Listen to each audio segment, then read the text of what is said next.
this is Cheri at dgsundry.blogspot.com, and welcome to the second week of revisiting old Cricut cartridges.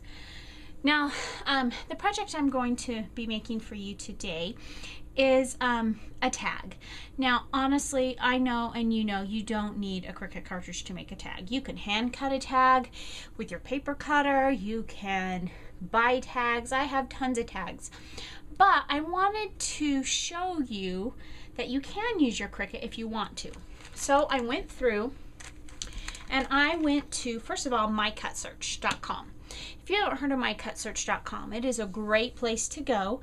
They have listed nearly every, I don't know if every, but if not every, nearly every Cricut cartridge by image. And so you can use their search engine and type in tag, and every Cricut cartridge that they have in their database will pop up with tag. There were 119 pages worth of tags. So I thought, well, I won't have any problem revisiting an old Cricut cartridges. Now we know that Tags, Bags, Boxes, and More has tags on it. Tags, Bags, Boxes, and More 2 has tags on it. And a lot of other cartridges. Both the Close to My Heart cartridges, Artiste and Art Philosophy has tags, but I wanted to go back to the older cartridges. Maybe you don't have a new cartridge, or maybe you're debating about, is it worth it to go find this old cartridge? Well, I found lots and lots of tags on the old cartridge called Preserves. Now, I really like this cartridge. It is so fun for its fruits and vegetables. It would be fun if you were putting together a cookbook of some sort, but it actually has a tag feature. So on every page, or nearly every page anyway, there is a coordinating tag. Isn't that fun? So the tag that I chose today was this tag. This is on page 47 on the sliced pineapple, and it's the tag on the bottom. Now there are two tags here. This is the regular feature tag. The other tag is a the shift feature, and I decided to use the regular feature. And it kind of mimics a pineapple ring on the top, and I cut it at 5.5 inches.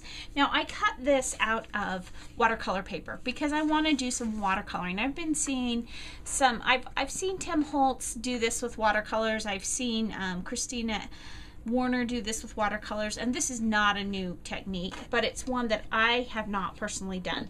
So what I'm going to do is I'm going to start with 2 paint colors, or Distress Ink paint colors. Now remember, Distress Ink has great water properties, and so what I'm going to do is I've made this tag again from the Preserves cartridge at 5.5 inches, and this is thick. At first I was going to cut it twice and adhere it to another tag, just because I didn't realize how thick my watercolor my watercolor paper was, and this is just some watercolor paper I picked up in a pad, so it's fairly thick. It's not a thin, cheap watercolor.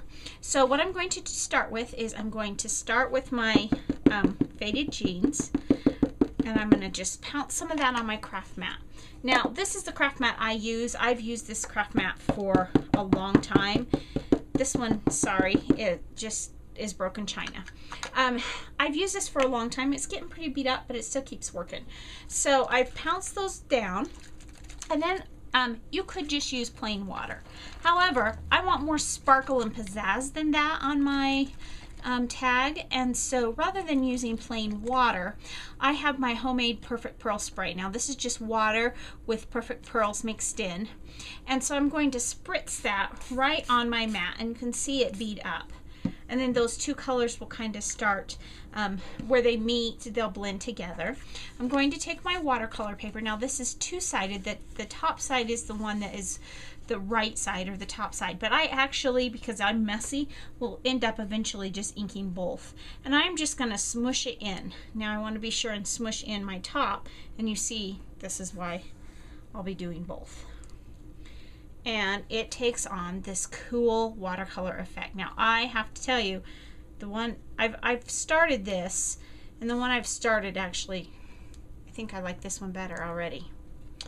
So just this cool watercolor effect. And then you can kind of swirl that around if you wanted to. Now, I've got some edges here that I've missed, so I can just kind of put that back down in my edge a little bit, kind of swirl it around some more. This side I've got an edge that I've missed. Now normally what I would do at this stage, I'm going to just knock off some of the water, is I would grab my heat tool and dry it. Now I know that you can't see the little bit of shimmer that's in here, but there is shimmer in here. And I would grab my heat tool and I would dry it. However, I've only got one plug in by my camera and my camera battery's low. So we're just going to go on to the next step. And yes, my hands are all inky here. Hello everybody, I am back and I made some changes. The front part of this is pretty much dry now, and now I've re-inked my mat. And what I've done this time is I've put the China Blue on top, I've put some pilled paint around the edges, and I have put some faded jeans in the bottom. So again, we're going to mist it up and spray it. Now, I am just going to tell you right now, I don't know how well I'm going to be able to edit this video. So if there's kind of some choppiness that we just passed, I apologize. The other tag that I made, I'll show you the finished tag. Not thrilled with it. Didn't like the way it turned out. So we are starting all over with this second tag. Same concepts, just starting all over. Now let's look at the back. Okay, now I'm really going to kind of smush in the back.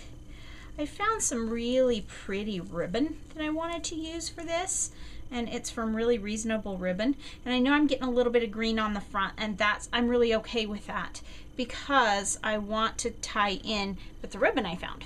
So we're going to use some of both. So we've got the broken china, the pilled paint, and the faded jeans all back there. And that's just kind of picking up the different colors. Now you see that the green becomes dominant because it got in there like it did. So let me just clean off my mat, and then I'll set that wipe aside because it is definitely done. And now I'm going to dry my tag. And as you can see, it is pretty curly right now, but with this watercolor paper, as it dries, it'll flatten back out.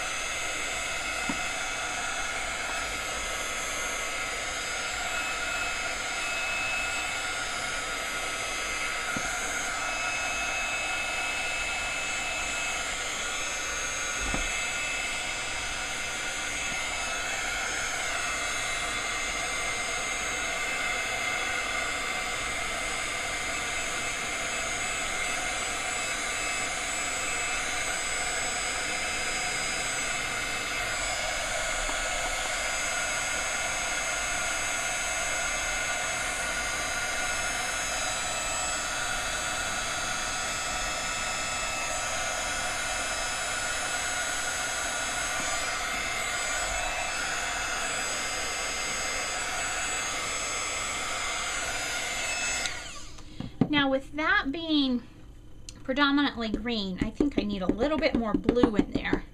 So I'm going to come back in with the broken china and just pick up just a bit more blue,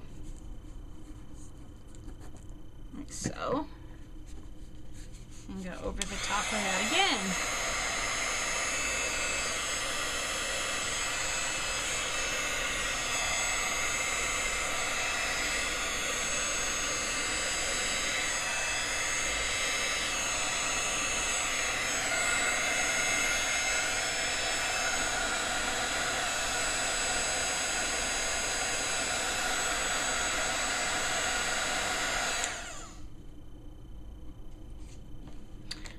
Now, I have been asked before where I got my mat, and I'll have to say while I'm getting ready to clean it up, if you're worried about that drying on, it's really not a problem. It will still just come right off with a wipe, even if it dried on a little bit.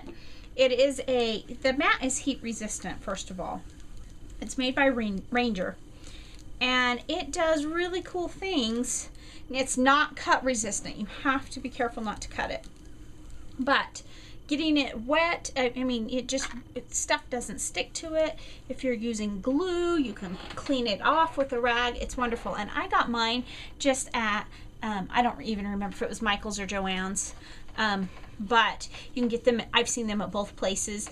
They run about $17, $18. I bought mine with a coupon, so just so you know. So we've got a little bit of green here. We've got the faded jeans, and we've got the shimmer, and then on the back it's more predominantly green.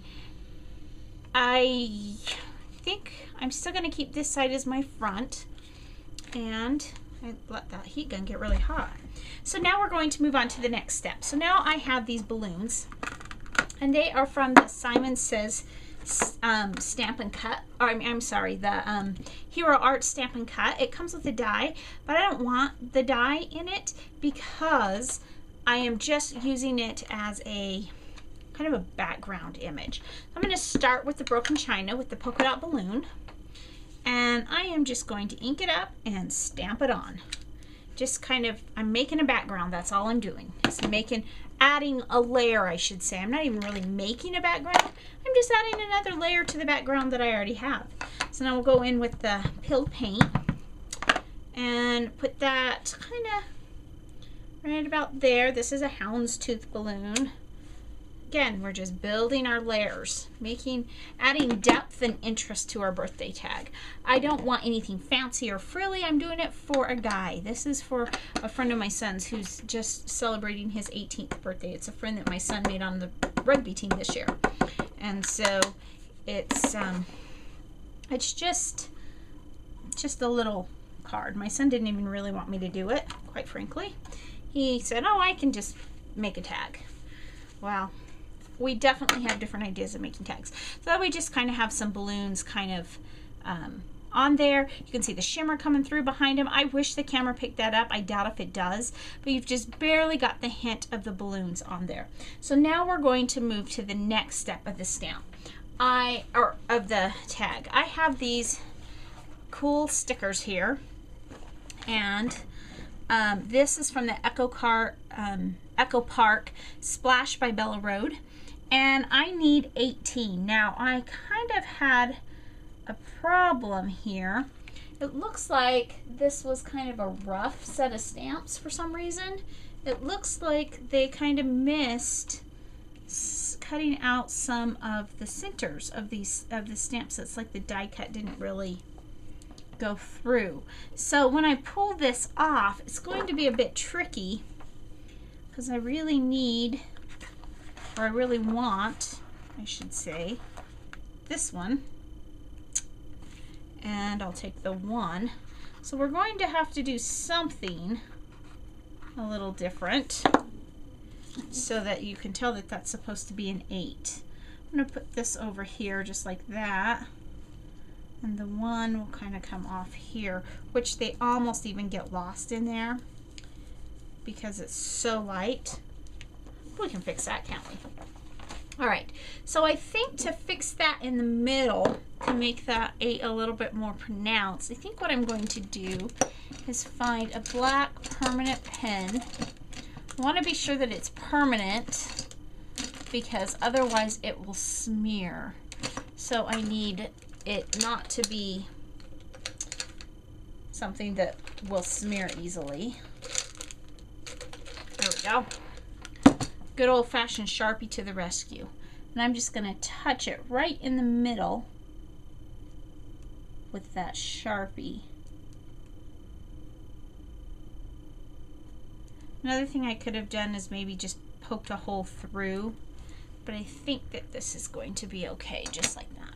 Okay, so now what we're going to do is we are going to put the person's name who is the recipient of this tag. So again, I'm going to pull the same set of stickers, and this time I'm going to use this corner down here, assuming I have enough. I do not. Let's see. This is my second go at this. Let me see. I have another one. Okay, good. I do. So we're gonna just go here.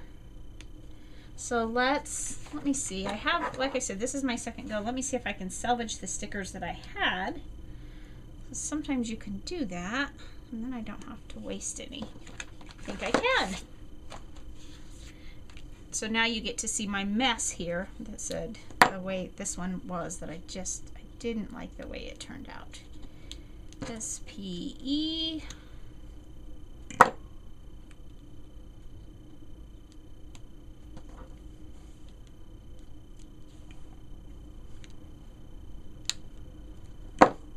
Thankfully I hadn't stuck those down too much. And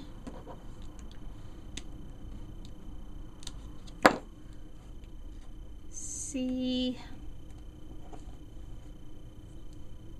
and E. And I am going to have to use a different R because the R ended up cutting on the other one. Let's pull an R. And it looks like I want to slide these over just a tad. They're not quite fitting there.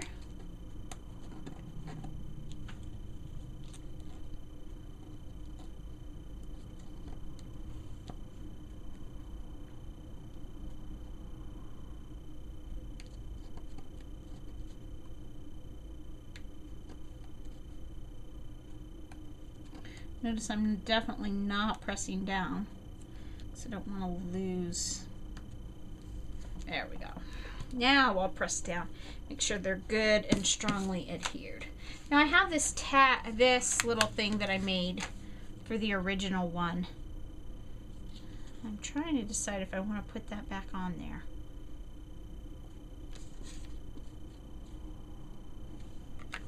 No, I think I will.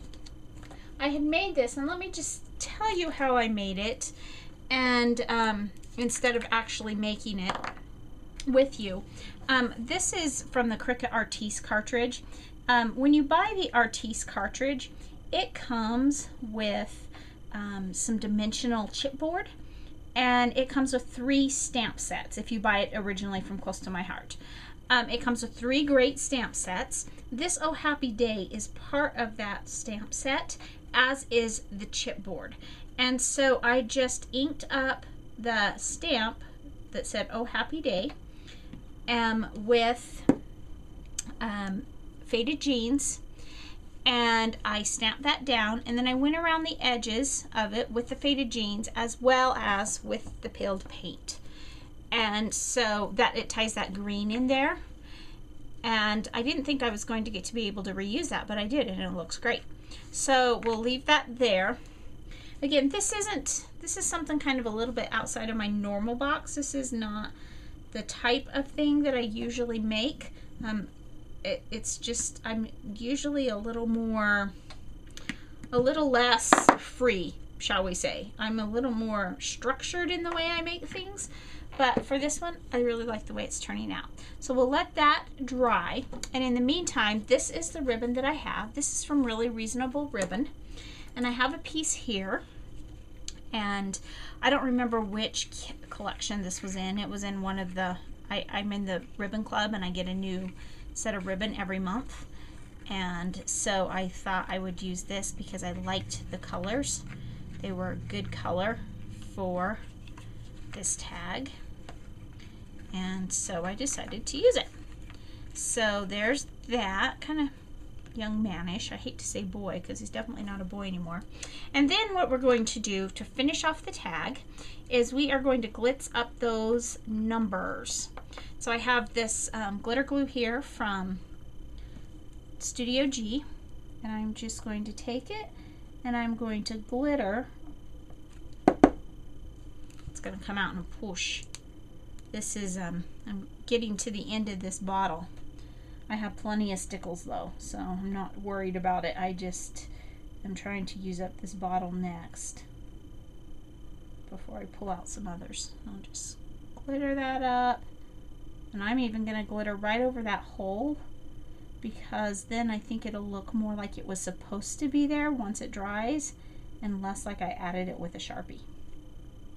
That'll just be our secret, that I added it with a Sharpie.